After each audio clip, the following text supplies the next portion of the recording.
All right, so our next exercise, reach and bound, it's got a few different names. However, the best way I really like to describe it is in its name, reach and bound.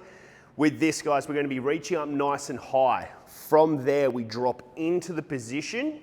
And then the reason we say bound and not jump is because bound, we want to be going forward. So we're going to reach up high, we're going to drop in, and then we're going to jump forward.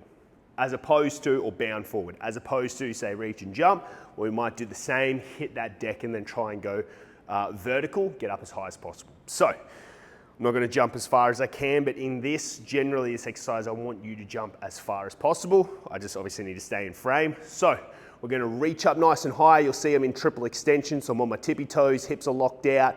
From here, I'm going to drop in nice and quick, and then I'm going to spring forward. So if we put it together, reach high, drop, bound. Obviously trying to get that distance as far as you can. So it's all about nice and explosive. Remember, hit, triple extension, reach up as high as possible, tippy toes, hips locked out, drop in quick,